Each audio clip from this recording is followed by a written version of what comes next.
ಮತ್ತೆ ಸಿಕ್ಸರ್ಗೆ ಸ್ವಾಗತ. Chris Gayle ನಿಮಗೆಲ್ಲ ಗೊತ್ತಿರಬೇಕಲ್ಲ, ಕಳೆದ ವರ್ಷ ಐಪಿಎಲ್ ಮತ್ತು ಚಾಂಪಿಯನ್ಸ್ ಲೀಗ್ನಲ್ಲಿ ಆರ್ಸಿಬಿ ತಂಡವನ್ನ ಫೈನಲ್ಗೆ ಏರಿಸಿದ್ದು ಇದೇ ಗೇಲ್. ಆದ್ರೆ ಈ ಬಾರಿ ಅವರು ಆರ್ಸಿಬಿಗೆ ಕೈ ಕೊಡೋ ಸಾಧ್ಯತೆ ಇದೆ. ಯಾಕೆ ಅನ್ನೋದನ್ನ ನೀವೇ ನೋಡಿ. And Gale launches into him.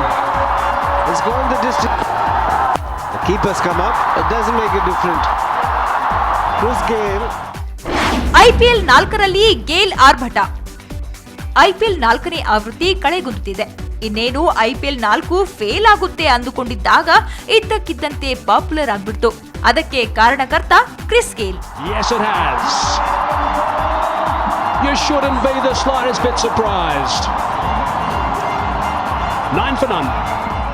ಬಿಟ್ನಲ್ಲಿ ಯಾರಿಗೂ ಬೇಡವಾದ ಗೇಲ್ ಗಾಯಾಳು ಡರ್ಕ್ ನಾನೆಸ್ ಬದಲಿಗೆ ಟೂರ್ನಿಯ ಮಧ್ಯೆ ಆರ್ಸಿಬಿ ತಂಡ ಸೇರ್ಕೊಂಡ್ರು. ಆ ನಂತರ ನಡೆದಿದ್ದೆಲ್ಲ ಬೌಲರ್ಗಳ ಮಾರಣ ಹೋಮ. ಸಿಕ್ಕ ಬೌಲರ್ಗಳನ್ನ ಮನ ಬಂದಂತೆ ದಂಡಿಸಿಬಿಟ್ಟ ಈ ವಿಂಡೀಸ್ ದೈತ್ಯ. ಲೀಗ್ನಿಂದ ಹೊರಬೀಳುವ ಸ್ಥಿತಿಯಲ್ಲಿದ್ದ ಆರ್ಸಿಬಿಯನ್ನ ಫೈನಲ್ವರೆಗೆ ಕೊಂಡೊಯ್ದ್ರು. 12 ಮ್ಯಾಚ್ಗಳಲ್ಲಿ ಅವರು ಬಾರಿಸಿದ್ದು ಬರೋಬ್ಬರಿ 608 ರನ್ಗಳನ್ನ. ಆ ರೀತಿಯಾಗಿ ಆರ್ಭಟಿಸಿದ್ರು ಗೇಲ್.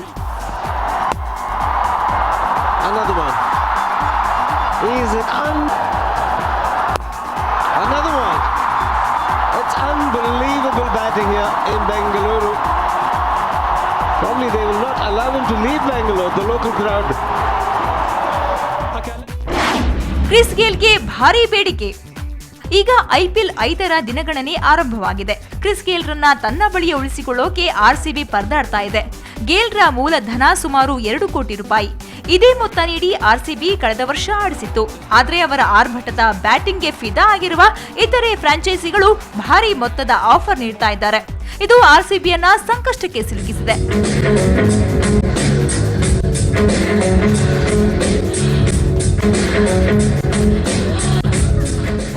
ಗೇಲ್ರಿಂದ ಭಾರಿ ಮೊತ್ತದ ಬೇಡಿಕೆ. 10 ಕೋಟಿ ನೀಡಿದ್ರೆ ಟೀಮ್ನಲ್ಲಿ ಉಳಿದುಕೊಳ್ತೇನೆ, ಇಲ್ಲವಾದ್ರೆ ಹರಾಜಿಗೆ ಹೋಗ್ತೇನೆ ಅನ್ನೋ ಬೇಡಿಕೆಯನ್ನ ಗೇಲ್ ಇಟ್ಟಿದ್ದಾರೆ. ಆದ್ರೆ ಆರ್ಸಿಬಿ ಬಳಿ ಇರುವುದೇ 10 ಕೋಟಿ ಮಾತ್ರ. ಇದನ್ನ ಗೇಲ್ ಒಬ್ಬರ ಮೇಲೆ ಸುರಿದ್ರೆ ಇತರೆ ಆಟಗಾರರನ್ನ ಖರೀದಿಸೋಕೆ ಹಣವಿರೋದಿಲ್ಲ. ಹೀಗಾಗಿ ಆರ್ಸಿಬಿ ಈಗ ಪೀಕಲಾಟಕ್ಕೆ ಸಿಲುಕಿದೆ.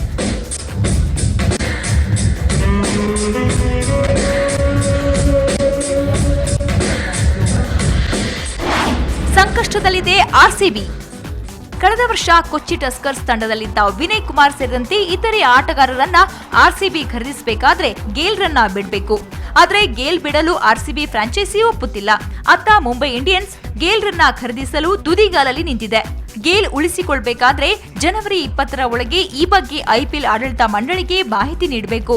ಹೀಗಾಗಿ ಇನ್ನು 4 ದಿನಗಳಲ್ಲಿ ಗೇಲ್ ಭವಿಷ್ಯ